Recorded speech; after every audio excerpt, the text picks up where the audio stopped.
This Sunday night, it all goes down. Caroline's on Broadway, New York City. Sunday, 7 p.m. Notsam Wrestling returns live to New York City. Be there in Times Square. The guest list is going to be tremendous. Go to carolines.com right now. Get tickets Sunday, September the 8th, 7 p.m. Caroline's on Broadway, New York City, Times Square. This is Notsam Wrestling. This is Notsam Wrestling. Introducing your host from New York, here is Sam Roberts. Hey, welcome to the show, everybody. It's a big week for me. A big, big week, and hopefully a big week for a lot of you. Welcome to Notsam Wrestling. I'm really looking forward to today's podcast. We got Baron Corbin on the show. It's a great interview. I'm really, really happy with it. I got to talk to him in White Plains, New York. And we'll talk about all that. But first, as I so eloquently put it in the precursor to the show, I'm very excited, and I hope that everybody that can get tickets is getting tickets.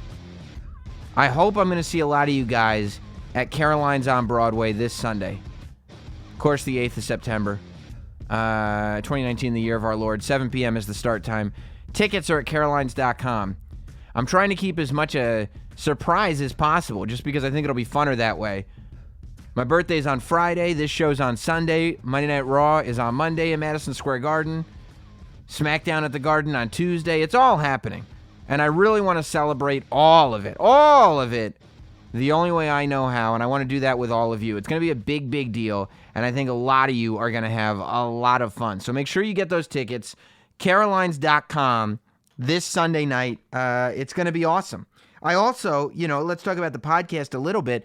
I heard from some of you that you didn't like that there were some ads running right before we got into the interview. So we won't do that anymore. There's no more teases, because I'm not trying to trick you into listening to ads. The ads that are on the show are the people that are wonderful enough to support and sponsor Notsam Wrestling, to keep us alive, to keep us afloat. And we're having some really amazing people come on board. So it's definitely all stuff that I want you guys to hear about. We do offer the show with no ads every single week on the Patreon page. It's less than $1 a week. So for $4 a month, you could get Notsam Wrestling ad-free if you really wanted to. But if you don't, you want to keep continuing to get this show for free, no problem. And I won't, I guess the issue was that I played a piece of production that said, here's the interview, and then an ad started. So I'll just move that ad away from the production if it makes everybody happier. No big deal. I'm happy to do it. A couple of rumors. It's not going to make State of Wrestling this week, because right now it's just a rumor. But there is a pretty heavy rumor that there is another draft coming. I wouldn't care if they did 10 drafts a year. I love the drafts. I mean, I probably would care if they did 10 a year. But I always love draft shows.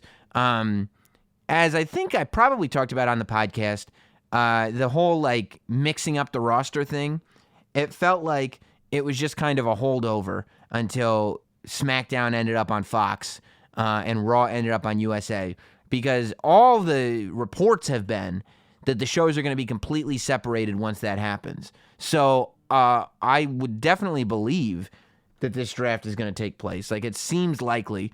The rumor is that they're going to run the draft. They're going to do SmackDown live on Fox for the first time on the, 4th of October, I guess, right? Yeah, the 4th of October. Yeah, because Hell in a Cell is on the 6th. So it would be live SmackDown premiere on Fox October 4th. Sunday would be Hell in a Cell. Coming off of Hell in a Cell, you'd have Monday Night Raw, NXT on Wednesday, AEW on Wednesday, and then the following Friday, this is all rumors. That's why this isn't in State of Wrestling. But the report is that the following Friday, on the second episode of SmackDown on Fox, the draft would begin, and it would continue on the following Monday. If that's all true, I think Dave Meltzer was the first to report it. Maybe, I don't know. I like to make sure everybody gets credit, but I don't know for sure. But I think it's super exciting. As I've always been an advocate of having the brands separate. I think once you do the draft, it should be carved in stone. If you really want to have one champion go back and forth, I enjoyed it when it was separate pay-per-views. I get why they can't do why the pay-per-views need to be co-branded, and I actually think they've done a really good job this time, co-branding the pay-per-views, having the blow-off stories per each show happen kind of independently, and, not having too much interplay. Other than the, whatever the, what are they called? I've already forgotten what they're called when they can go from, the wild cards. Other than the wild cards. I've actually thought that they've done a better job this time than they used to with the co-branded pay-per-views. But I love the shows being separate. I think it's even more, it's an even bigger necessity now that the shows are going to be on two different channels, one at the beginning of the week, one at the end of the week. I think it just makes sense that Raw feels different from SmackDown, especially because NXT is going to, I think, hopefully, feel like its own island completely. And I think that that's also essential to the survival and of NXT and for it to prosper as well as it should. So, I think that's all good news. We'll talk about a lot more news stories per se once the state of wrestling begins, obviously. And one of the things we will talk about in the state of wrestling is Baron Corbin and the week that he's had and my opinion of not only him in the King of the Ring, but where he's going as a superstar and the reception that people have to him. WWE was in town this weekend. They were at the Westchester County Center in White Plains, New York. The Westchester County Center, I've talked about it on the podcast before, I believe. One of my favorite venues in the world, partly because it's this small, intimate space where you get to see the superstars so close, and also partly because it's the building that I went to as a kid, So I can go, and there have been controversy. Speaking of the podcast, by the way, the fact that I've been saying good things about Baron Corbin, and I was caught at the Westchester County Center booing the Major Brothers, Zack Ryder and Kurt Hawkins. People said, I thought we boo the bad guys, Sam. We do boo the bad guys. You cannot convince me. Most of what Baron Corbin says, I buy into. I say, that's not a bad guy to me. You cannot convince me that Zack Ryder and Kurt Hawkins, who have collection shamed me time in, time out, and also every time they lose a match, they go, no, we still won. We're never defeated, even in defeat. That's lame. Those are bad guys. So I still stand by my theory that I could boo them if I want to. But I thought so I still boo the bad guys. Kind of. Maybe not. I thought that the show was super fun at the County Center. And one of the things that I got to do was I went a little early and I met up with Baron Corbin himself, the man himself, in my opinion, the future king of the WWE. I met up with him backstage at the Westchester County Center to talk about everything from social media feedback to the King of the Ring tournament itself, to his watch collection, to his family, to horror movies, to everything. He's got horror movie tattoos on his leg. I'm not going to tell you what movie it is because I don't want to spoil the interview, but it really is great. Now, before we get to the interview, I want to take a time out to tell you about something, and here it is. Answer this hypothetical for me. You find $100 on the street. Do you pick it up or you keep walking? Look, I lost my wallet over the weekend, and I know why. The answer is you pick it up and you keep walking. You take the money. So why do you keep picking winners and not betting on them, huh? That's why you should check out MyBookie. It's fast, it's easy, and they actually pay when you win. Because where you're betting is just as important as who you're betting on. Do the smart thing. If you're going to bet this football season, bet with MyBookie. MyBookie has opened up my world. Finally, I care about sports. You know why? Because I can pick who I think is going to win, and then I can make a whole bunch of money, and then they actually give me the money. Did you know you could bet on games after kickoff? I found that out. It's true. If by the second half it looks like your bet is going to lose, you can always just take the other side. It's incredible. If you're the kind of person that likes to bet a little and win a lot, try a parlay. If all your picks come through, you'll multiply your winnings by a lot. And no matter how you bet, the NFL season is the best time of the year. Join now, and MyBookie is going to double your first deposit. Use promo code NOTSAM to activate this offer. That's promo code NOTSAM. Visit mybookie.ag today. Promo code NOTSAM. You play, you win, you get paid. Here he is, the man himself, ladies and gentlemen, on Not Sam Wrestling. One of my faves, Baron Corbin. The Not Sam Wrestling interview. Big screen TV right there. Especially here in Westchester, New York. Don't block out our love, Fern. I brought the fern. Yep. Because we are here, ladies and gentlemen, We're here. with Baron Corbin. What's the haps, That's man? me, future King Corbin. If we're gonna Future get King things Corbin. I've been advocating for this. I You feel have? like the King of the Ring tournament was literally created as a vehicle to get Baron Corbin to the place where he's going next. Yes, I think so. And King Corbin just rolls off the tongue. You were Baron. Have you been attacked for, advocating for me to win? Oh, very, very, very much. like- Here's the thing. Like, I was attacked because I said from the beginning, this is where it's going. Yeah. And so far, I've been right about every single match. Every single all one. of them. Oh, that's All of them. fantastic. That's fantastic. Yeah, so you must be the worst person alive aside from me now. Yeah. Well, He likes Corbin. Boycott his show. Yeah, it's bad. It's Hey, bad. now I'm on the show. And that's what they say, too. They say, that's the most WWE thing I've ever heard. And I'm like, that doesn't... WWE kind of knows what... I mean, Yeah. they've got a pretty successful track record. I would say generally. so. I would say so. They've been number one for a long time. Yeah. They're doing something right.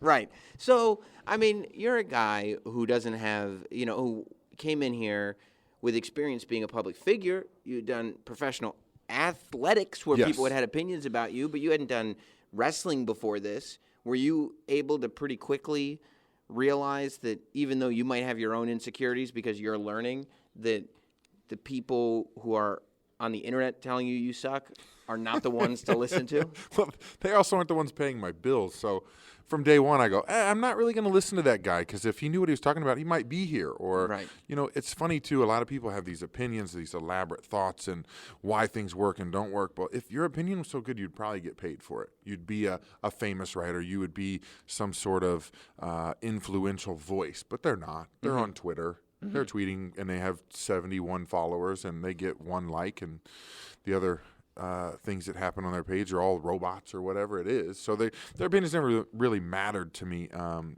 I've been used to critics. When I played football, I was an offensive lineman, so you'd get a lot of people if the game wasn't what they wanted, if it wasn't a high-scoring game or whatever it was always the offensive line's fault. It was never anybody else but the offensive line. And most of the times they have no clue what they're talking about. It's so funny because they're like, well, the O-line played bad. They gave up 4 sacks in this game, so it's their fault that they didn't score 21 points, when in reality it would be like a coverage sack, or they brought 8 when we had 7 protecting, and then the running back would miss one. So the O-line really only gave up 1, but you don't actually know what you're talking about. So, Right. I mean, that's no different than what we do now. That's what I was going to ask you. People talk about, like, wrestling fans, like it's this own crazy, like, oh, they're so critical of everything, blah, blah, blah. But I feel like, It's not wrestling fans, but it's not wrestling fans. It's internet fans. Of For things in general, especially right? here. Right, But okay. yes, and the internet, because for anything, because they can't be held accountable for what they say. It's very easy to hide behind the keyboard and comment how you hate everything. But you know what? They're still at the shows. They're still coming out. But a majority of the wrestling fans, the WWE fans that are in the building, are women, kids, families, and people who just want to have fun. Like, they are having a great time when they come to these shows. They're not reading Twitter. They're not worried about what Twitter has said about somebody. It's usually 5 or 6 guys over in a corner, and that's it. That's the percentage. The percentage is these internet fans is very small. They're just very loud. Yeah. And that's the world we live in. But the WWE fans, the WWE universe that come and they love what we do, they're totally different. They are just in the shows. They are not concerned with what somebody's doing outside of the building, or how someone dressed that day, what color their shoelaces were, or what kind of car they drove, like things that don't actually matter to what they're doing in the ring. They're there to just have fun and experience the WWE event as a whole. It's a very small number of very critical critics. Yeah. Well, do you find yourself, like, wanting to show less of what you're doing in your normal life, or more of that? You know what I mean? Like, does it kind of influence you to go, like, you know what, it's not worth it? Because, I mean, I follow you on Instagram. You're a cigar enthusiast. You're a watch collector. But it's almost like, do I want to show people my watch collection because they're going to be like, there's the bad guy wrestler. I hate that guy. I think you're going to get it no matter what you do. And for me, I'm going to put it out there because I want to attract these other worlds into what I do as a WWE superstar. Because now you're right. I like cigars. I like wine. I love cooking. I have an elaborate horror collection, and I love going to horror movies and my watches. So now, there might be somebody who comes across my Instagram and sees, oh man, he's really got these really unique Omegas, or he's got this Rolex, or he's got this super unique piece. Now I'm going to watch wrestling because I like what this guy's in. So for me, if I can broaden my audience outside of the WWE universe and Don't knock the Fern. Watch out, Mr. Fern. Hit him at the end of days. But it might bring more people into what we do. I think that's the cool thing, is if they can find a way to connect to us in some way outside of WWE, totally, that might bring them in the building. I think that's the coolest thing. Like Roman Reigns right now being in this movie. People are going to go see this movie and go, wait, WWE's coming to town. I get a chance to see the movie star Roman Reigns, where they may not have been a wrestling fan, and they come to a live event and they're like, wait, this was freaking awesome. Like, then next time they bring their three friends. Like, so those things that I put on my social media, yes, I'm going to have the idiots that come say something every single time. It's so crazy. I put up a picture of my little girl the other day, and you still get people, and you're going, what? Like, why do you come to the page just to say something that has nothing to do with my picture? Like, it's like, well, you cheated to win that match. Clearly, you're a bad father. Yeah, right? I mean, that's what you get. That's the connection they draw. It's insane to me. Or, like, the other funny thing is, like, I put up a picture. It's my wife's dad's Ferrari. He lets me take it out all the time. And I'm like, oh, man, I'm taking the Ferrari out. And they're like, you rented it. You can't afford it. You're going to be broke. They just assume all of these things. They think because I'm driving a Ferrari, now I'm not going to have any money when I'm older. I'm going to be a broke ex-WWE superstar. You were like, here's this cool car I want to take a picture of and show you. Like, that's what it is. They draw these 8 million conclusions to this. But I also love the idea, because I would love to meet the people that, like, they're like, well, I'm into horror stuff. I'm into metal. I like this Baron Corbin guy. I'm going to go see this show.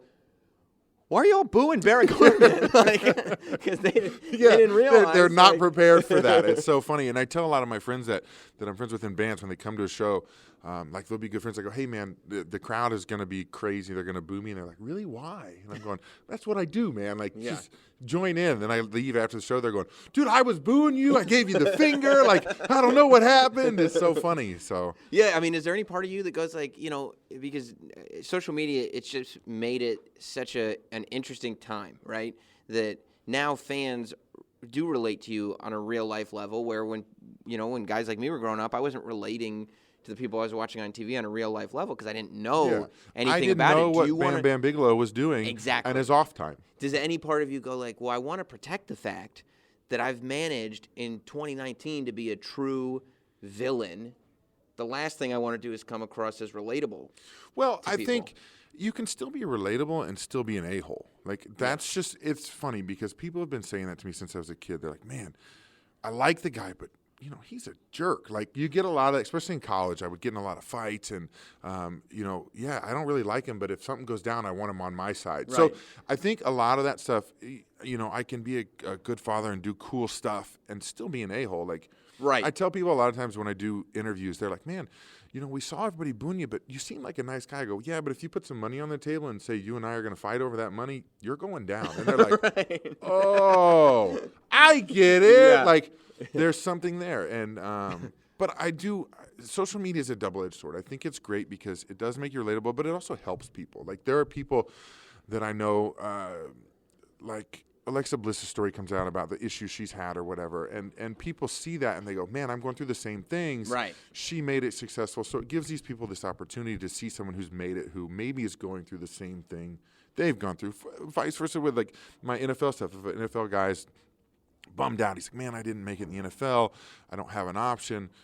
But this dude, he played football and he didn't make it, and look what he's doing now. Maybe I can become an Olympic shot putter. Like, it gives people, I think, a lot of hope. But then it's the double-edged swords that it does let people into your life a little too much sometimes. I think it's hard to find that balance of what to let people in. Like I said, I want to grow my brand and let people get interested in some things I'm into, because it also might help somebody find a band. It was so funny. I was talking about Ice Nine Kills. Like, they're a horror band, a horror-themed rock band. And I was posting something, and those dudes reached out. They're like, dude, we're huge wrestling fans. We didn't know you were a fan. Like, and then now some of their fans are following me. And, like, it's a cool thing to help kind of build that you wouldn't have that before.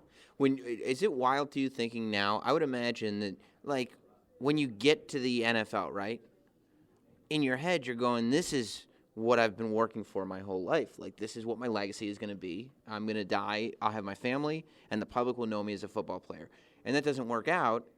To be where you are now, where it's like you do have that thing, arguably more than you could have ever had it in the NFL, not because of your skill level, but because, I mean, Baron Corbin is one of these, you know how WWE works. Characters that resonate last forever. Yes. Like Baron Corbin, regardless of what you do going forward even, Baron Corbin's going to last forever. And you now have this, like, you didn't even realize this chapter in your life was coming. And it actually is, it's your legacy. It is, 100%. I think, football was awesome. I played football. I was really good at it, and I got an opportunity. I came from a small school, made it to the NFL. And it was kind of a thing where I was playing at that point more so that because I was good enough to play, not because my passion and love was there.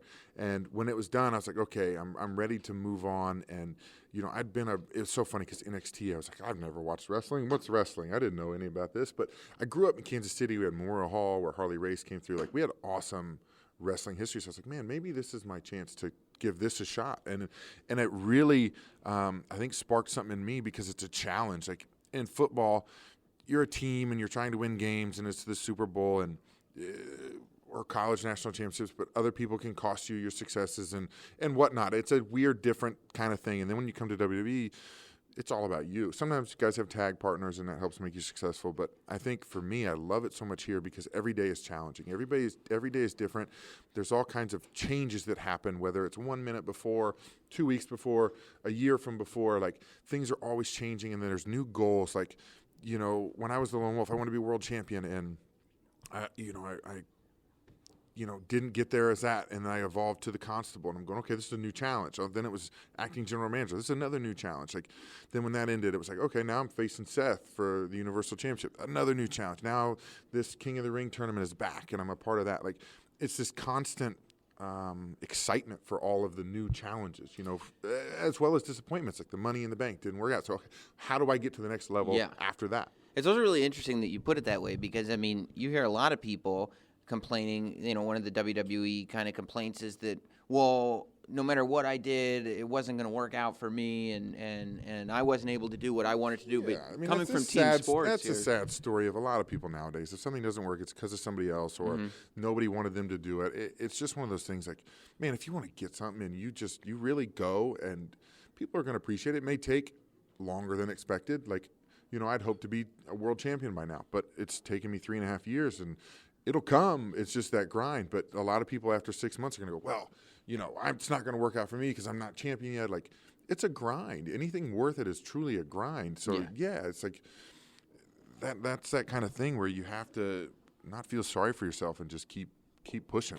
So, like, how do you push past? So let's say, you brought up the Money in the Bank. Obviously, when you win the Money in the Bank, in your head, you got to be going, okay, this means that I'm on the road that I want to be on. I am going to get that 100%. championship. 100%. And then when it's like, actually, we're going to squash it right away from yeah, you. hey, Jinder's going to beat you tonight. Huh?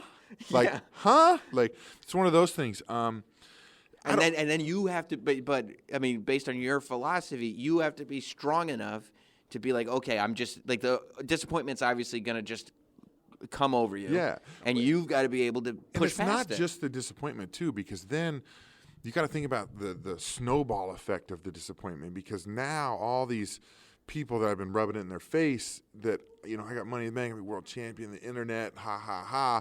Now not only am I disappointed in myself because I didn't make it, but now I have a bunch of other people telling me, and you'd have audiences chanting, "Where's your briefcase?" Like, that stings, man. Right. Like, I should be holding the championship right now. So it is one of those things, like, you have Where's to your be briefcase? good. Is a genius chant, by the way. It really is. I still get it every once in a while. Like, one time it was funny. I was hitting Braun with a chair, and a guy in the car goes, "Hey, where's your briefcase?" I go, "I don't know. Ask Braun where his is." And I hit him again. Like, it's so funny because I get ridiculed, but, like, they just instantly forget that he didn't win his either. Right. But it's one of those things. I think growing up since I was a kid, you have to learn not to live in that past. You kind of always are, what's next? Because even in, like, football or jiu-jitsu or boxing, anything I was doing, even I played for my high school golf team, man. Like, sports, like, you hit a bad shot, you can't dwell on that. You got to go to the next thing. Or if you have a bad play and you give up a sack or a holding call, if you let that bother you, it's just going to snowball. Your game's going to, it's gone, Yeah. done. You're over.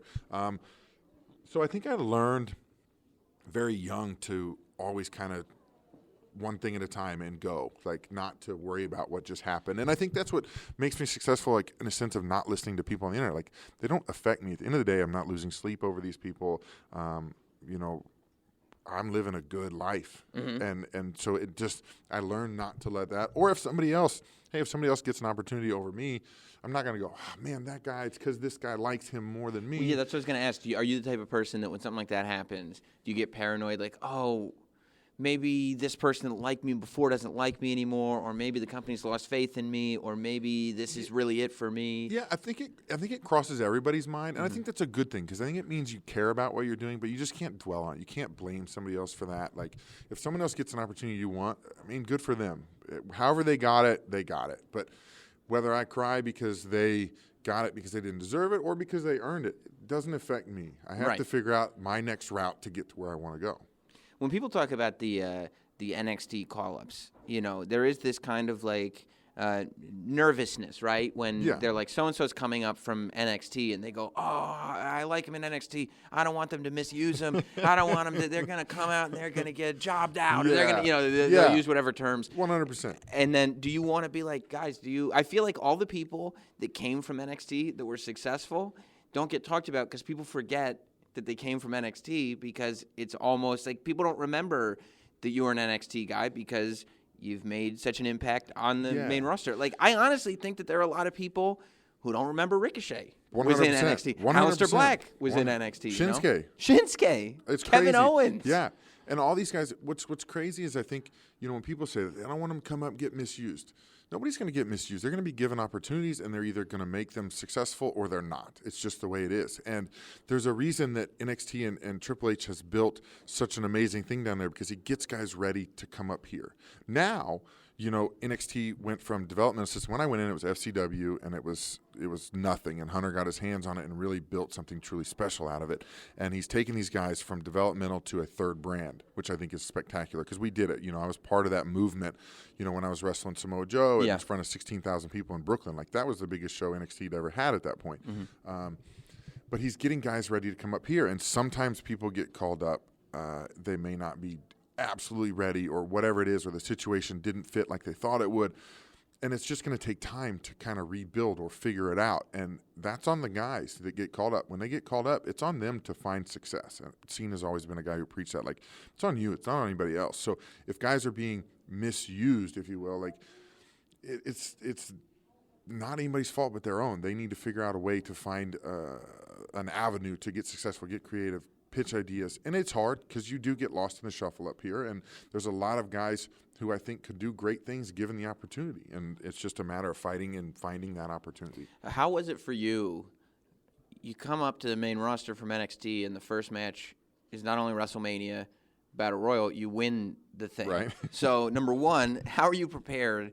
As much as NXT prepares you, how are you prepared to walk into a wrestling stadium? I know obviously you've done stadiums before, you know, but to walk into a wrestling stadium, as you said, by yourself and go like, here I am. How are you prepared for that? And then how does it feel getting acclimated into the main roster when people are like, who is this guy? He just showed up and won the Andre Trophy. Yeah, so I think a couple things helped me. I think number one is being in stadiums and being in front of large crowds and being under that pressure, and when your job depends on it. When you're in the NFL, your job depends on your play. Right. Like, if you're not playing good enough, you go home. You no longer have a paycheck. And I think that helps me get ready. So, you know, it teaches me how to deal with the pressure of those things. And I also look at it, where do I want to go, not where am I at? Like, I train and I try to develop myself to where I want to be so that I'm ready when I get there. And I think that helped me a lot when I come to the main roster. Well, this is what I've been training for, so I'm ready. Like, the nervousness was there in a good way, not in a bad way. And I think, you know, debuting like that, I think I fit the WWE roster mold much better than the NXT mold. It's a different style. It's It's cool because it's the underground, not so much underground anymore, but it was when I was there. It was the underground, cool, heavy metal band that was car crashes and wildness. And, I was so different than everybody else. Like, I was a big dude. I was a little more old school in the aspect of I'm not doing moonsaults. And I can do them. I can flip. Dude, I dove for 10 years. I could throw a moonsault off the top rope if I need to, but I don't. I feel like your character was a main roster character, and that's what made you the biggest bad guy in 100%. The promotion. I mean, I remember one of the NXT shows I went to, they played your package. It was probably the Brooklyn show when they played the package, and like in the arena, they played you doing they made a phone call. Yeah. I didn't have to do. Yeah. And it was right as that was the Brooklyn. Finn Balor and Kevin Owens and Samoa Joe and all these guys that people loved because they had done this all their lives and they were never supposed to get an opportunity, and finally they got one. And then here comes you. I've never seen this guy in wrestling before. Right. He's acting above Instant it, hate. and it's all true. Yeah, 100%. And I feel like that. And that was the fun part of it, was because I did make a phone call to get here. Like, my agent called, and he knew somebody in the music department, so he called them, and they're like, wait, you want to become yeah, all right, we'll fly you out next week. Like, that was literally my road. And these dudes did have a hard road, man. They did 10 years in Japan or did independence, and I always would tease the line that they worked for a hot dog and chips. But it's true. Yeah. And I think that's what resonates with those fans, is they're like, man, he's right. What a jerk. Like, he didn't pay any of his, you know how many times I heard you didn't pay your dues and you didn't do this, and I'm going, you're right, I didn't have to. Like, that made it so easy for me. So it was a very main roster-esque persona, but that's who I was. Right. And, we go back to social media a little bit. The fun thing about social media as well that people don't realize, these guys will tweet you and tell you, you're the worst because of this. And you go, oh, he didn't like that. I'm going to do it again. And they go, oh, your vest looks stupid. I wanted to go, I'm going to wear 2 of them. Like, take it off and go, I got another one on. Like, it's so funny because they don't realize they're telling you what to do. And that's the same thing, too, with what I do now. They go, oh, Baron Corbin is boring. He doesn't do a bunch of moves, so I'm not going to do a bunch of moves. No. I'm going to kick, punch, do a couple things, hit my signature Get those stuff. chin locks on. Yeah, brother. Like, you know what I'm saying? Like, that's what's fun, is that because I know it irritates them. Yeah. If I go out there and I do some awesome stuff, I'm going to be cool. Like, Yeah. That's the bottom line. But they want to go, he can't wrestle. Oh, no, I can't. Let me take a minute. You're probably not listening to this on a Wednesday. You might, but there's a good chance that of all the days of the week, it may not be Wednesday that you listen to Not Sam Wrestling. That doesn't mean, though, that it's not hump day. You know what I'm saying? You know why? Because of our good friends at Blue Chew. Look, I'm exhausted, okay? All the time. Literally. Exhausted all the time. I'm weak. Sometimes a shell of the person that I used to be. However, I am always there when my wife needs me. You know why? Because Blue Chew not only makes me physically capable of finally pleasing the woman that I love the way she deserves, but mentally gives me the confidence to know that this is what's coming. Blue Chew is a life changer, okay? First chewable that's got the same FDA-approved ingredients as Viagra and Cialis. You can be ready to go at any time. Work all day, work all night, doesn't matter, okay? Let's say you like video games, right? You're playing video games non-stop. Your woman comes to you, your partner comes to you. They say, hey, when are you going to show me some affection? You've been making love to that PlayStation all day. And you can go like this. Oh, you need attention? Boom. Moments notice, you're ready to go and pay attention to your partner the same way you pay attention to NBA Jam. It's never a problem because of Blue Chew. Day or night, full stomach, empty stomach, doesn't matter. And since they're chewable, they work up to twice as fast. So let's say you didn't take a Blue Chew. No problem. Take it right now. You want me to meet you upstairs, honey? No problem. After you. She turns around, pop a Blue Chew. That's the sound of chewing. That means it's going down nice and quickly. And guess what? Little spicy foreplay, and by the time you reach the point that you need to reach, you are more ready to go than you've ever been in your entire life. It's like you're a teenager again. It's incredible. If you could benefit from any extra function whatsoever, more confidence, whatever, Blue Chew is the fast and easy way to enhance your performance. And get this, it's prescribed online. That means there's no awkwardness. No pharmacy visits, no doctor's offices. Just comes to your door in a discreet package. No one is going to know what it is except your partner when it's time to use it. Hey, you can visit BlueChew.com right now and get your first shipment for free with promo code Roberts. That's my name. You use my name, you can have Blue Chew for free. All you do is pay $5 shipping. That's BLUE Chew.com, promo code Roberts. Try it for free. Be a confident person who can please your partner like nobody has ever done before. BlueChew.com. Promo code Roberts. When you're gonna hit the end of days on Becky Lynch, and you know how impactful that's gonna be. You know it's like of all the dirty, dastardly, and plus it never happens, right? We don't see that. Are you thinking about that spot the whole match, going like, I can't wait to hear? Yes, because I was curious to the reaction. I was curious to what, and it was one of the craziest reactions I've ever heard, because they heard me, like when you stand behind her and I'm getting up behind her and you hear them going, and then when I snatch her, they're going, nah. And then when I like do it, it's like almost dead quiet for a second. They're like, hey dude, did he just hit her with the end of days? And they're like, yeah. Yeah, and they like pop. They like, yeah, wait, no, boo! Like, it was the most confused, amazing reaction of just pure natural excitement and hatred. Like, and then I even had to give some stuff to our social media team, because like I received death threats after that. Like, it was insane. Like, people went way overboard. Like, I thought I got some good stuff before, and they're like, I'm coming to Raw to stab you. And I'm going, hey man, you should probably scan for this guy. So it was crazy, but yeah. And then and I was doing it too. It's so funny because I can't remember. I said something to Rollins right after. I called him a piece of shit or something. I don't know what it was. But I was so excited when I did that, and the reaction was so unreal and so loud that I turned around. I was like, I'm mad. And so I just yelled at Rollins, like whatever I was feeling, and it came out, and it was so funny, like, because it was totally natural, but I had to totally click back into the zone. Yeah. It was a very surreal moment that I will remember forever. That's amazing. And then, so after that, how do you do not being on TV for a month or so? Like, is it, okay, like, I know what this is. I'm going to let this be a refresher. I'm going to rest a little bit. I mean, I know you're still doing live events, but I'm going to rest. I'm going to allow the audience to rest. Or does that thing click in the back of your head? Like, so me being who I am, I'm going, I want to go. Yeah. Like, it's crazy because like last year I wrestled the second most matches in the entire company. This year, right now, I'm number one most matches in the company. I go. I work every single live event. You want that record? I love it. Yeah. Because to me it's pride. It's a sense of pride. I work for every dollar I get. You know, I want to scratch and claw to be the hardest working guy around here, especially because people don't see that.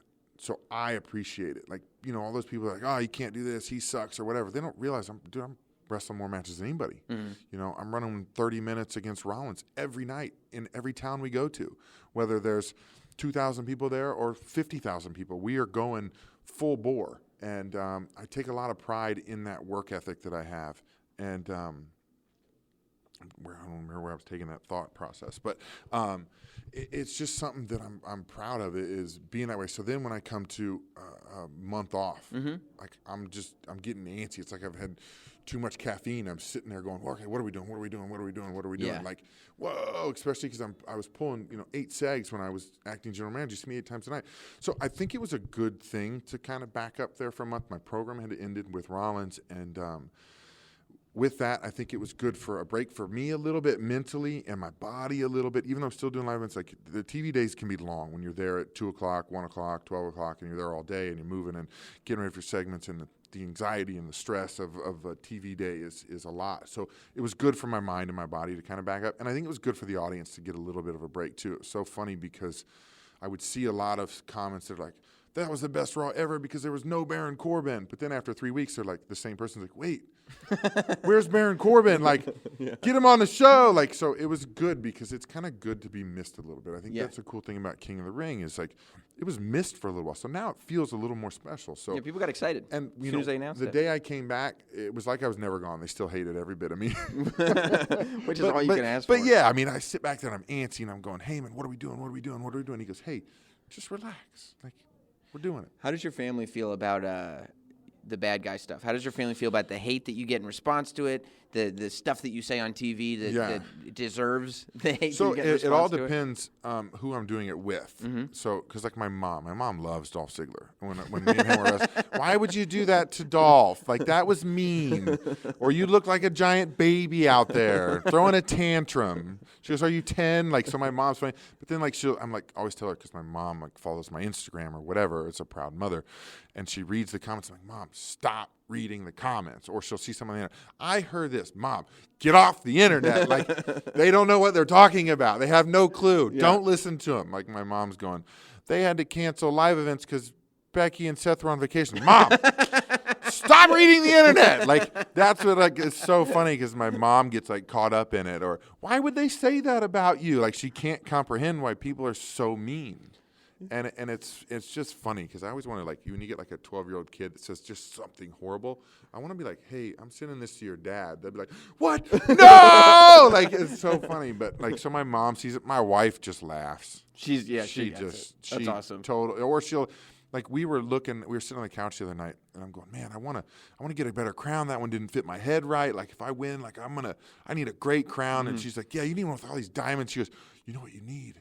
You need a goblet, like one of those cups with diamonds. She's like, that'll make people hate you because you'll always be carrying around this goblet drinking, and you need this like staff that's all like. And so my wife like feeds into it and loves it. Right, it's pretty funny. Yeah, my dad called me today, and he was like, "Hey, what's going on with your Twitter account?" I'm like, "Dad, I don't know, but one cure would be like you're searching my at mentions. Yeah. You got to stop. Yeah, you can't do that. You can't do it. You see the quality of people that are writing that stuff. It's just, do you believe the Baron Corbin controversy? They talked about it on Busted Open. Do you believe in go away heat? No, because that's what people would say. It's nonsense. It's like that's what the people think because they don't want me out. They're so confused like what go away heat is. Like these people are booing me because they hate me so much. They're like, go away, I hate you. Like, I got you. Right. Like that's the culmination of all heat is you hate me so much. Like you truly hate me. You're not like, hey, I like you, boo. You know what I'm saying? Yeah. Like they truly hate me because of whatever I do to their favorite people or whatever I say. Or, you know, I get a lot of people that will come on there and go, I bet you really are a jerk in real life. And like, I'm going, dude, I got you. Like, that's my job. By the way, I hope you feel that way. It's good for business. Yeah, it's not, go away heat is not real. Like, I walk out the curtain and I go, oh, these boring. If I was, no one would be saying anything. No one would be making a sound. Instead, every single person in that building, from the 4-year-old kid in the front row to the 85-year-old woman who's giving me the finger, all hate me. There's no like, let's go Cena sucks. I don't get that. I get everybody hates me. That is, yeah. I mean, go away heat. The sound of go away heat is silence. Nothing. That's what it is. Like, oh yeah, I don't. Yeah, why are you here? I don't care if he's here or not. Right. Like, I'll show up later. He's going on first. All right, I'll come for the second match. Yeah. Did you see Midsummer? Not yet. I hear it's awesome though. It's supposed to be like. There's a movie called Martyrs, a French film. Mm-hmm. It's super horror. Like it's supposed to be on the level of that. Hey, did you see the original Wicker Man from 1973? Yeah. So it's super. Oh, it's gonna be. If you like that, I just saw slow burn. Really twisted. Yeah.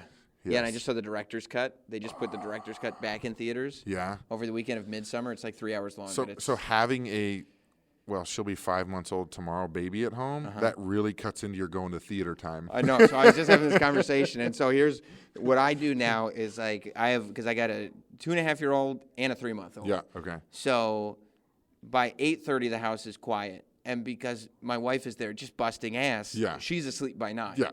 So after 9 o'clock, I'm going to literally every movie in the last year that's come out I've seen by myself at 9 o'clock in a movie theater. You know, I actually like going by myself. Yeah. But it's so funny because my wife, like, I always go, okay, do you want to see this one or not? And then she's like, yes. And so I have to wait on those. But I put, like, a theater in my house upstairs. So that's my, like, go-to spot now when the baby goes to sleep. We go upstairs. Like, we watched, it's where the little kid has the superpowers. It's like Superman could be evil, essentially. Brightburn or something like that? Yeah, we watched that the other night. Was it good? The ending fell flat for me, just a little bit. Like, it was still, I'd watch it. Like it's Yeah. a fun watch, a cool I liked idea. the trailer, but I didn't. The trailer was awesome. I like the lady that's in the movie, and I mean, I'll give every horror movie a chance. Yeah. And I'm not a super critic like a lot of people we've talked about today. Like, I don't care if there's 10 people in the movie theater or 500. I'm gonna go see it and have fun with it and pick out the things like. You're not gonna say, well, this movie sucks because it's not drawing. Yeah. This guy said it wasn't good, and also there were 4 empty seats in the theater. I took a picture. Here, I'll put it on my Twitter. By the way, I saw Hereditary, and if Toni Collette is supposed to be the star, she didn't get a pop at all. Yeah. So no, I don't do that. But like, I want to see that Midsummer. It looks so good. It's so good. I met some guys that run a horror podcast in L.A. I can't remember the name of it off the top of my head right now, but I'm gonna try to do that when we're out there. It's fun to get in with those people because they'll throw you some movies you wouldn't necessarily find, like Martyrs. If you haven't seen Martyrs, I'm definitely gonna see Martyrs. There's points where you're like, oh, that's heavy. Like, yeah. I'm starting a YouTube thing of just like obscure movies that I find myself watching that I just want to turn other people onto. That's fantastic. Yeah. So I just watched Sleepaway Camp again. I have not seen that one. Dude, from 1983. No. That's from before I was born, dude. I'm gonna watch it. It's. I have my whole leg of horror tattoos. So. Oh my god. I got Children of the Corn, the Gremlins. Flashing Gremlin, Zodiac, The Ring. What else I got over here? Silence of the Lambs. Silence of the Lambs. Signs. How good was Signs, dude? You have a tattoo of the movie Signs? Yeah. That's incredible. Dude, when I was a kid, that movie scared the life out of me. That and Fourth Kind. Candyman, another fantastic one. Have you seen M. Night's grandma movie? Yeah. Oh, it's great. Isn't it so amazing? Good. So good. Terrifying. I feel like M. Night. I like movies, too, like that. Like, that could actually happen. Like, yes. And like, it all like logically Strangers. made sense. Yeah. Strangers, oh like, my dude, God. I went to school, like, in the middle of nowhere, and you'd pass by these houses that are just out in the field, and you're going, those people are goners. Like, Yeah. you're just like, dude. Yeah, isn't that great? But like, yeah, and the Strangers, when it was like, why are they doing this? They're just doing it. Yeah, because we can. Because you were home. I think he And says you're because you were that- home. You're Yeah, like, that could happen. 100%. That I like those, and I like Paranormal. Like Paranormal Activity, the original one, fantastic. Honestly, like I paranormal give them the movies. first 3. I agree with that. Yeah. I agree And then with it started that. getting real wacky. Yeah, You know? It's like, okay. yeah. But I like those because, like, I like the ghost stuff. We did the, Corbin's Haunted Adventures. We're doing some more of those on YouTube, hopefully. That's awesome. It's fun to go do that stuff. Yeah. Well, next time we do this, we'll just talk about horror movies the whole time. 100%. We've done all the wrestling talk. We Yes. did it all. Yes. So next time it'll just be from here on. It's just gonna be horror movie interviews nonstop. I'm just gonna have to keep watching your YouTube for movies to watch. Yeah. That's what's great. My buddy, he does a horror podcast called Who Goes There, and every week he's sending me, hey, did you watch this? You watch this yet? Like, dude, I found like The Green Room. Did you watch The Green Room? No, Dude. Is it great? Dude, it's awesome. Have you seen The Green Inferno, the Eli Roth movie? I loved it. I loved All it my too. friends hated it. It's so all my horror uncomfortable. friends hated it. Like, it's terrible. Like, even he was yelling at me to one show. He brought a sign and it said, Corbin loves Green Inferno. Like, that was his sign. And I was like, yes, I do. Because we were arguing over Dark Song. Have you seen Dark Song? Yeah. So I didn't like that. The last 2 minutes was awesome, but the movie itself, I was like, oh my God, come on, please, get me something to grab onto. I love movies where like you feel like you made one little dumb mistake and you've lost total control of your life. And that's the Green Inferno. It's like, why I just didn't get on the plane and now there's no way you're not getting out of this. Nope, there's It's no coming impossible. back from this. Yeah. Well, then what do you think I should watch? The Green Room or like tonight? Green Martyrs. Room, Martyrs. Well, it depends what you want to do. Like, Green Room is like a kind of a thriller. Like, it's got some crazy stuff. And then it's like an action thriller, but it's like, dude, this could really happen very easily. And then Martyrs is just, dude, it's a staple of horror movies for me. All right, but you well, got to watch the French version. Subtitles. Yes. Okay. Can you read good? I can read. I mean, I started watching I this. can get most of the words so down. funny. We had dinner. We had dinner at my wife's parents' house, where I grilled these monster steaks. I don't know, they're on my Instagram, dude. I saw 'em. Dude, they were 2.5 inches thick. And of course, another thing, the internet. I put them on the grill, dude. I can grill like a champ. I cook crazy level stuff. You train to be a wrestler. You're confident going into WrestleMania. You train to grill. You're confident going into dinner. 100%. You got going in this. dinner. Everybody knows it's going to be legit. Right. So I've got the steaks on there, and I put olive oil on them to get that good crisp sear on them. And the fire's up, and I got to stir. And there's like 10 comments. You're burning the steaks. Your fire's too hot. You need to clean your. Somebody literally said you need to clean your grill.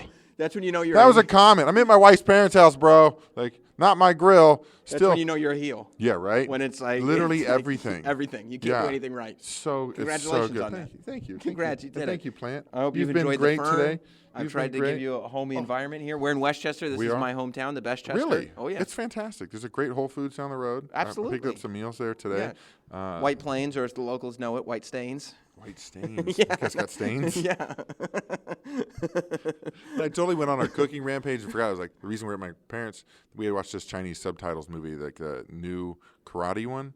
It's on iTunes. Man, I can't remember what it's called now. It looks awesome. First 15 minutes, I fell asleep. I had too much wine. Yeah, that'll happen. That'll happen. Subtitles and wine and sleepiness. Yeah. Well, congrats on everything, man. I'm looking forward to seeing you out here tonight at the Westchester County Center. Should be fun. Should be a lot of fun. Last time I man. remember this crowd was good. Yeah, no, I used to go to this building when I was a kid. This is one of those buildings. It's got a lot of history. It's got a ton of history, and it's one of those spots where the whole crowd is the people that you were talking about before, where it's not like... They love it. It's like, oh, my God, these are the guys from TV, and they're here in Westchester, and they're in this place where, like, we came here for the train show. Yeah. And now the guys from TV are right here.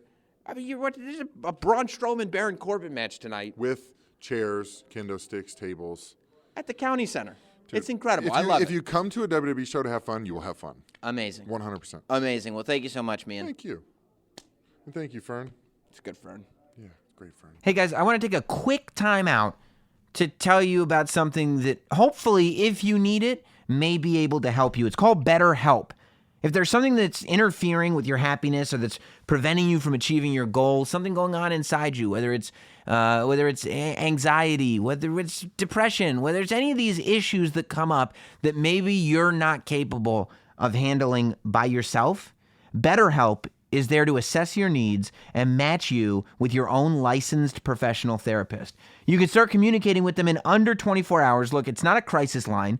It's not self-help. It's professional counseling, and it's done securely online.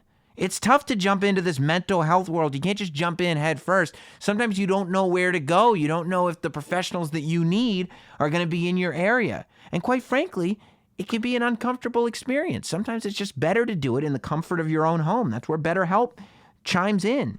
There's a broad range of expertise in BetterHelp's counselor network. And like I said, some of them are not available locally in your area. The service is available for clients worldwide. You can log into your account anytime and send a message to your counselor. You're going to get a timely and thoughtful response. Plus, you can schedule weekly video or phone sessions so you won't ever have to sit in an uncomfortable waiting room as with traditional therapy.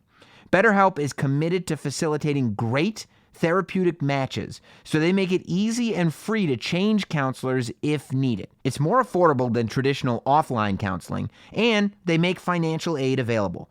BetterHelp wants you to start living a happier life today. You can check the website yourself and read the testimonials that are posted daily. Visit betterhelp.com/notsam.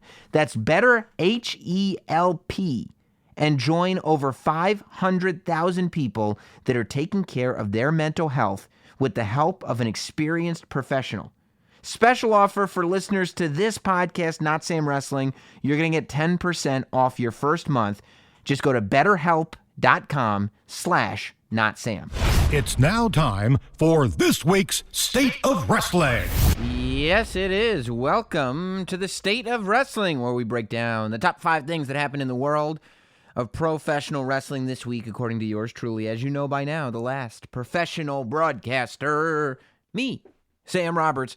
And let's start number 5. I don't know if this is a full-fledged story or just a topic, but I think we're going to start number 5 with the person who was our guest this week on Not Sam Wrestling, Baron Corbin. I think there were some hints in that interview. I think the fact that he is at home with his loved ones, figuring out what that crown is going to look like.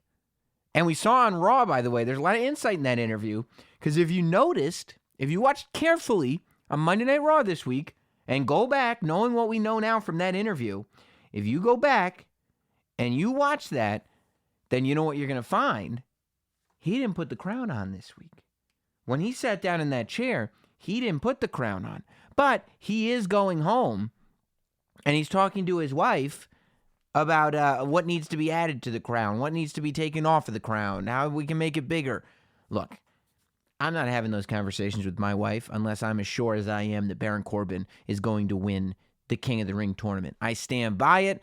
I would like to give myself credit as being among, if not, the very first people to say, as I said to Baron Corbin in the interview this week, as I've said on the State of Wrestling basically every week since this tournament was announced, even before the actual first round matchups were announced, I said the King of the Ring tournament is built to showcase Baron Corbin.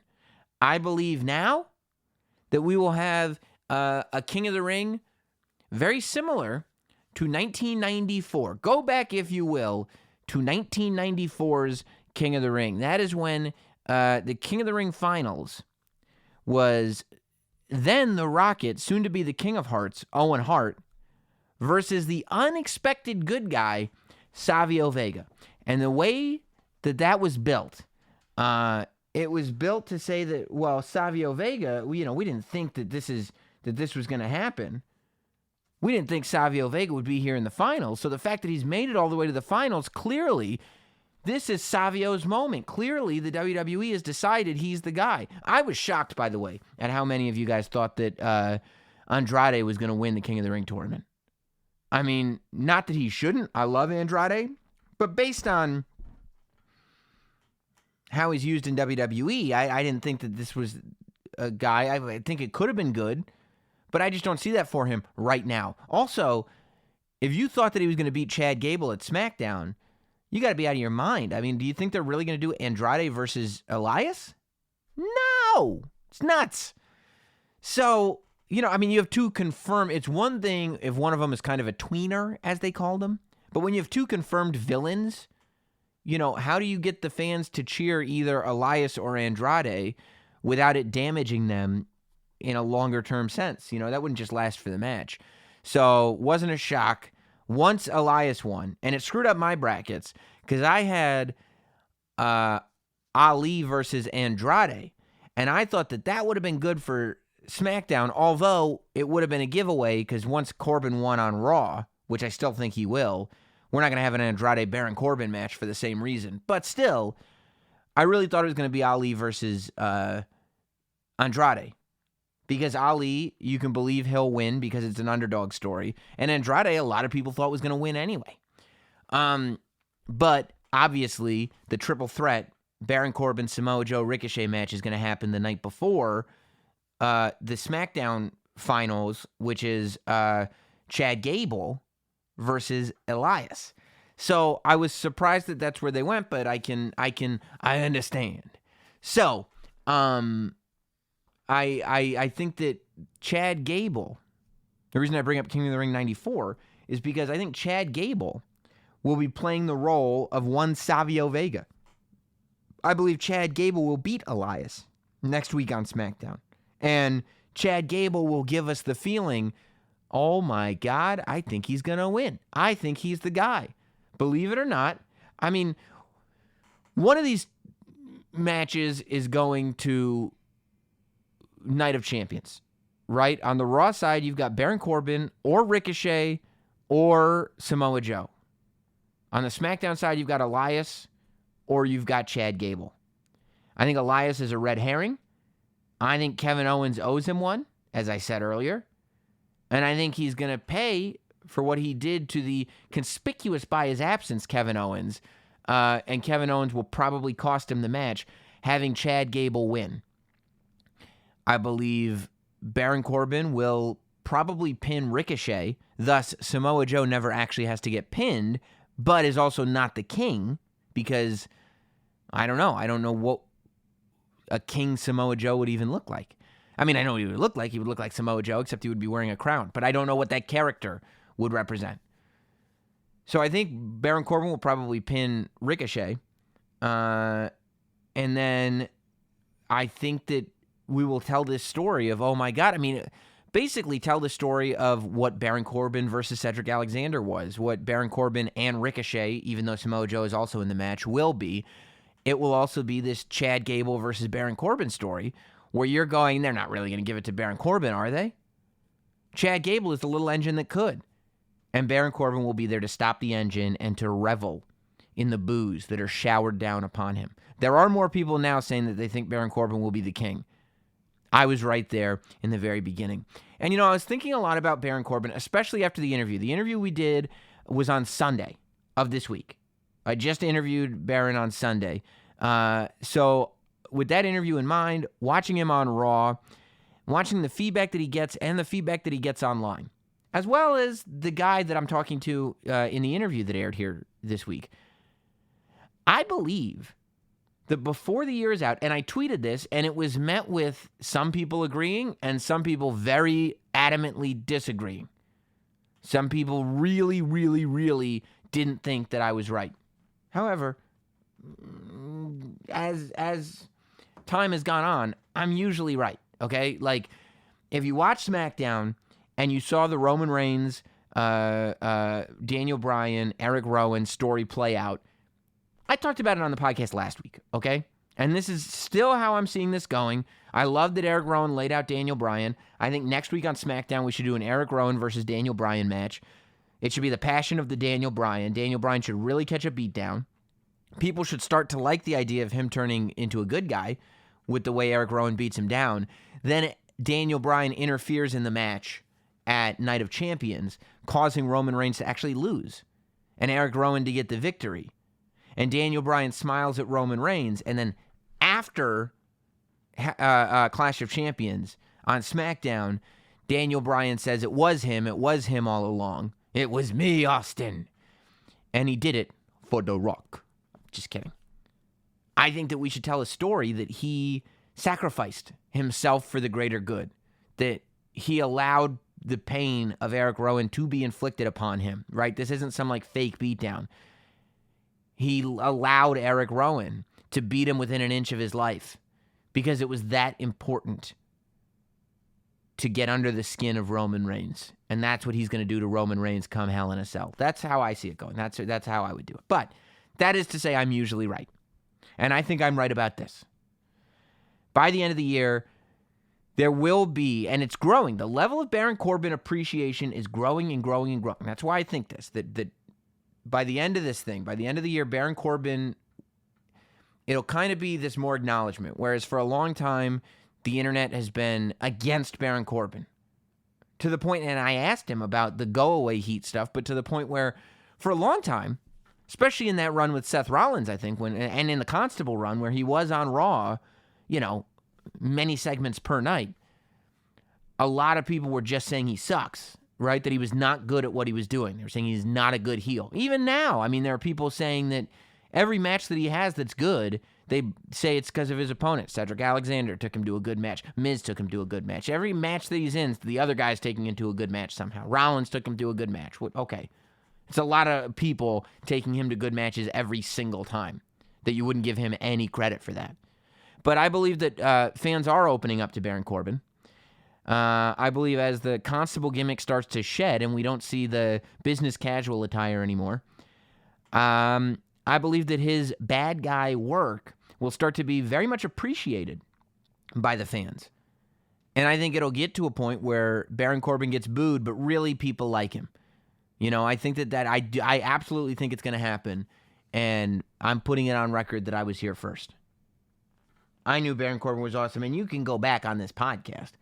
I mean, for years, literally years, I would have arguments here on the State of Wrestling with Katie Linendahl about how great Baron Corbin was when he was in NXT. I'm not bluffing when I brought up the NXT promo that he did. When he said, you guys busted your ass for 2 hot dogs and a cup of water, all I did was make a phone call and I got here.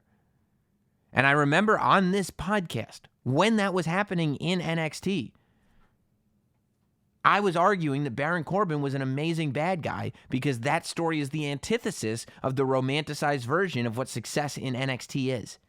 And he made people buy it and he made people believe it, and that's why people booed him so much. It wasn't because he was boring. It was because he hadn't earned it. And the reason that people thought he hadn't earned it was because that was the story that was being told. And I think a lot of that is rubbed off onto the current day main roster stuff. But as time goes on and Baron Corbin continues to get better and he continues to have good matches, I think that wrestling fans are going to have no choice but to acknowledge that Baron Corbin is kind of the man. that he's crushing it on the reg. So I look forward to the day. And I'm glad that we're on the record, as we usually are, as seeing this coming and being there from the beginning. Story number 4, CM Punk did a sit-down interview with our friend who's been on the podcast before, Mike Johnson, at StarCast.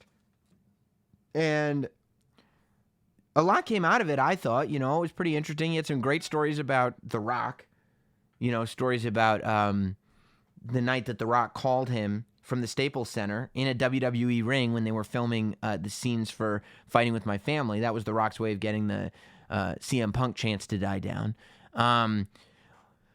Stories about WrestleMania, and it really does feel, he talked about his match with The Undertaker and how he was never mad about the match, he just wanted a better story. I think when that was more recent, he had a lot more venom, or at least he seemed to have a lot more venom in conversations about it. Nowadays, I think he has let a lot of that go, and he should have. It was a long time ago. But to me, a lot of people said, coming off of that, they're like, wow, and especially because he was not at All Out. And by the way, anybody who's wondering why I don't have an All Out recap in the state of wrestling this week, it's because over on the Patreon site, patreon.com/NotSamWrestling, exclusively for the Not Sam shills, we did an entire All Out post show. So we did a whole post show dedicated to the pay-per-view. So that's up there now if you guys want to listen to that. It's less than $1 a week. It's $4 a month. So you can check that out on the Patreon site right now. But what was I saying? Oh yeah, Punk at StarCast. So he wasn't at All Out. And what he was saying here, he was really talking about, kind of being happy and not having an itch for it. And the fact that he doesn't even watch wrestling anymore. That fire is just not there like it used to be. And a lot of people took that to say, well, he's done wrestling. But for me, I took the opposite, actually, from his interview. I thought his interview was more telling than any CM Punk encounter has been in years, quite frankly, when it comes to wrestling. And that was because Mike Johnson asked a really great question. There have been many questions asked many different ways. Do you ever see yourself coming back to WWE? Do you ever see yourself coming back to wrestling outside of WWE? Who would you want to have a match with? What if you could main event WrestleMania? What if they gave you more money? What if they made you the champion? What Mike Johnson did was he asked a very, very, very smart question. And that was, if Triple H or Vince McMahon were to call you, would you take the call? Not, would you sign the contract? Would you go back? How much would it take? Just, would you take the call? And instead of saying immediately, because he did say, he doesn't foresee that happening, but he didn't say that immediately. His immediate response was, yes, he would talk to anybody. He said that venom is gone. He's not, he doesn't feel any kind of way. I believe that there is part of CM Punk that wants to be able to have fun and wrestle. He had a hell of a reaction to finding out that some of the superstars are allowed to take time off now. I believe that word will get around. I believe that CM Punk is a very valuable asset right now in the world of pro wrestling with as much competition as out there. Everybody wants to see him in a ring. Wrestling fans want, in whatever ring it is, wrestling fans want to see CM Punk. They still chant his name. I believe that word is going to get back to WWE. I'm sure it already has. And if I heard it, I would think that they heard it. And I believe there will be a phone call. And I believe that before long, CM Punk will be back in a WWE ring. I think CM Punk will be back. I think it will be on a very part-time schedule.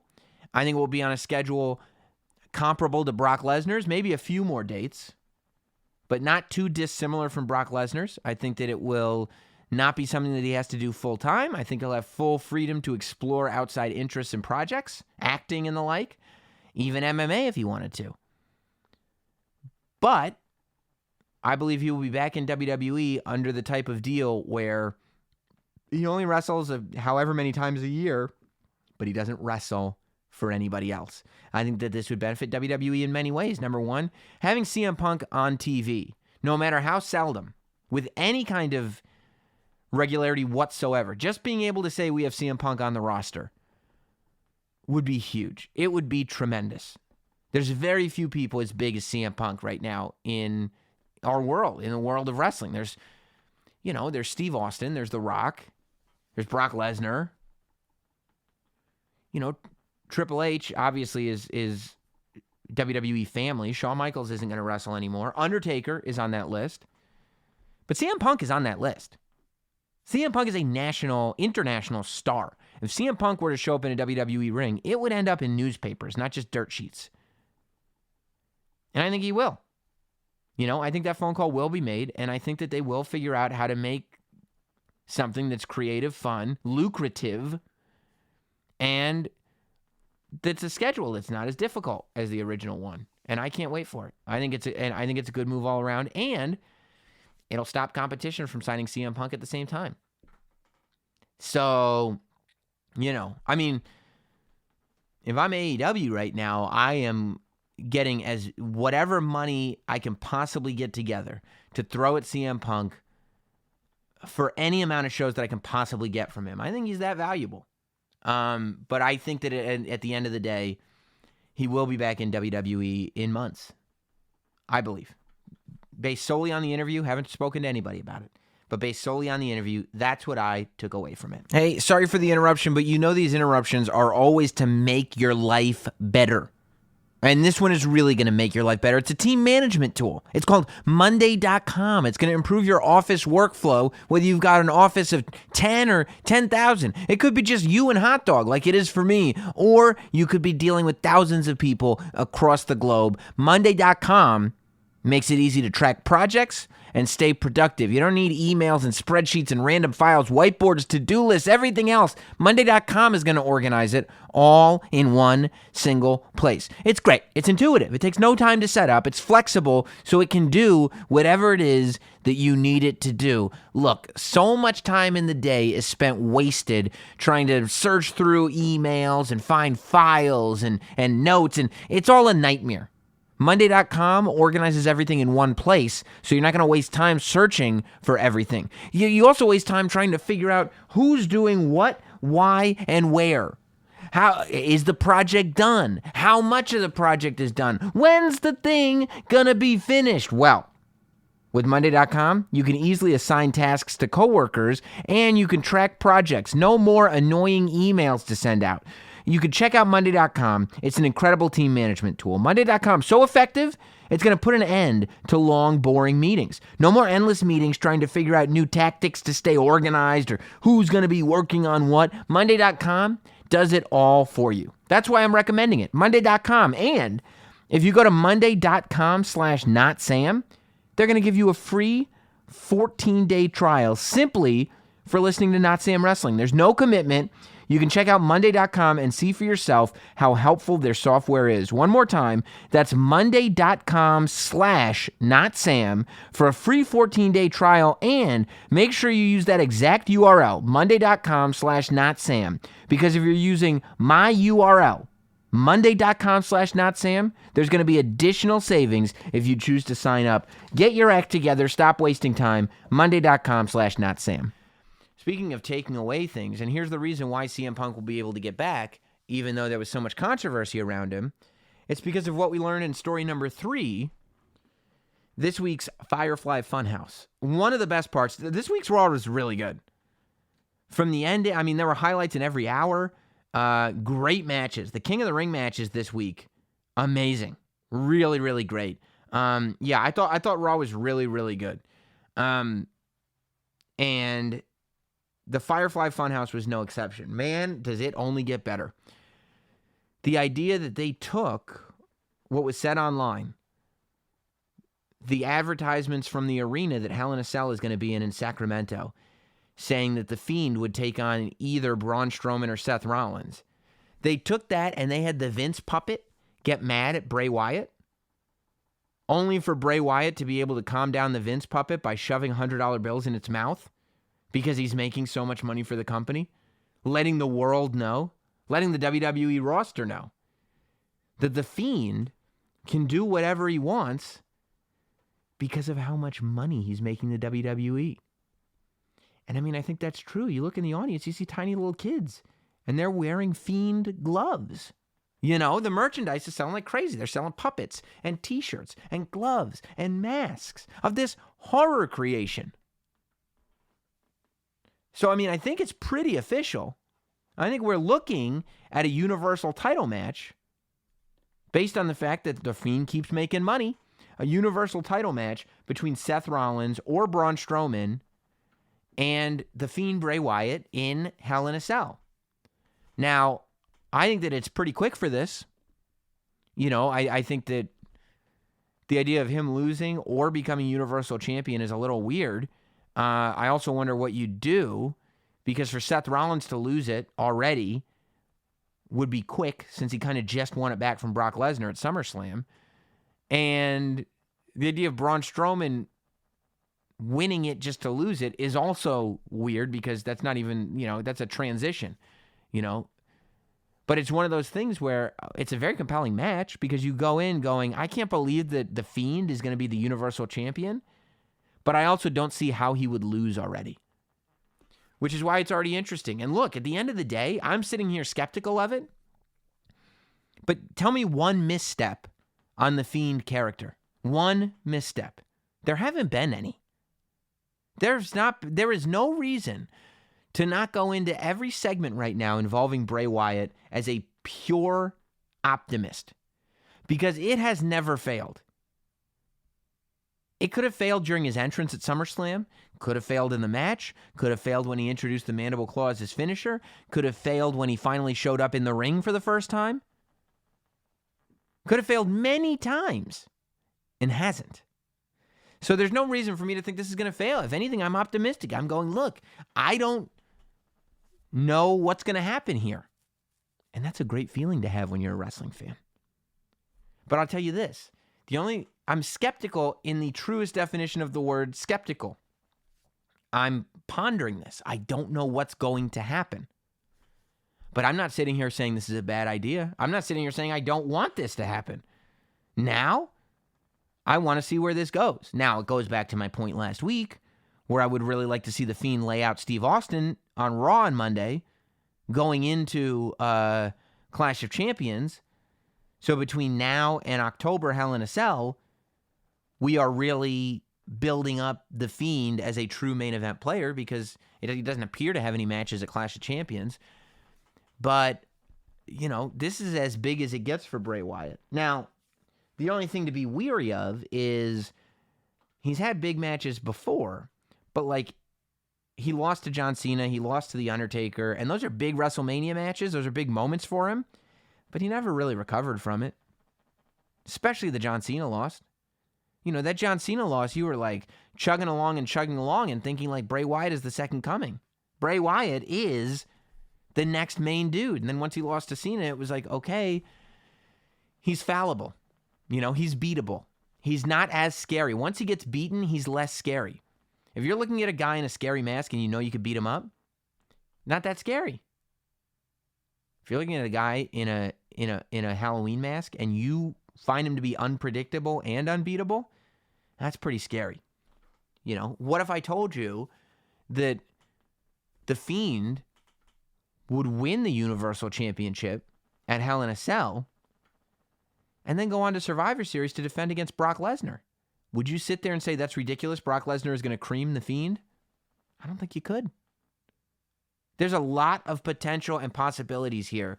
And all it took was 1 2-minute pre-taped vignette to sell us on this match.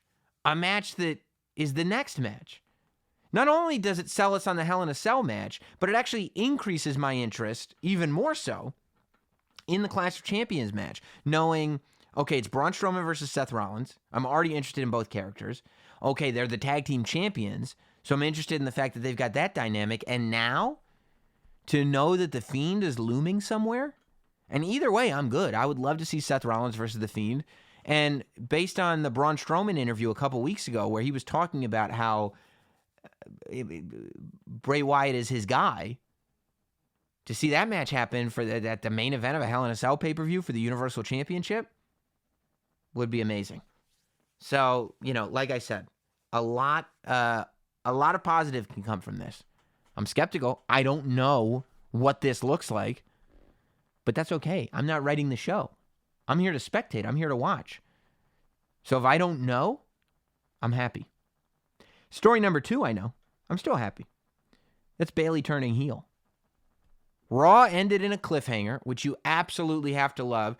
SmackDown kind of ended in a cliffhanger too, a little bit. Raw more so. Lots of storytelling going on Raw and SmackDown right now, which is right up my alley. I love that. But seeing Bayley turn and the fans lose their minds, first of all, I don't know that people have made a big deal or maybe even realized that, look at Clash of Champions. SmackDown Championship, Charlotte versus Bayley. Raw Championship, Becky versus Sasha. The original 4 horsewomen of NXT are the main event picture of Clash of Champions. Those 4 are the main event picture of Raw and SmackDown right now. They've figured out the places that everybody needs to be in, and it's really quite amazing. Now, you do wonder, why not have Charlotte continue to be the ultimate heel? But I think it's because Charlotte, in whatever role she's been in, has done well. Charlotte is a great heel, but Charlotte is a great good guy too. Charlotte can survive as a fan favorite. Bayley desperately needed a refresher. So I think that even though we don't get Charlotte as a bad guy, it's better for us to have Bayley as a bad guy right now. I like the idea of Bayley not changing too much of her stuff. I think that what I would like to see is, again, use the internet to fuel your stories, okay? We all read stories about Bayley and Sasha Banks kind of isolating themselves at WrestleMania and talking crap and blah, blah, blah, blah, blah. Well, why not make Sasha and Bayley feel like isolationists from the rest of the WWE locker room? Why not even give them a vibe of thinking they're better than the WWE locker room? And I'm not talking about some like Mean Girls, beautiful people type of gimmick.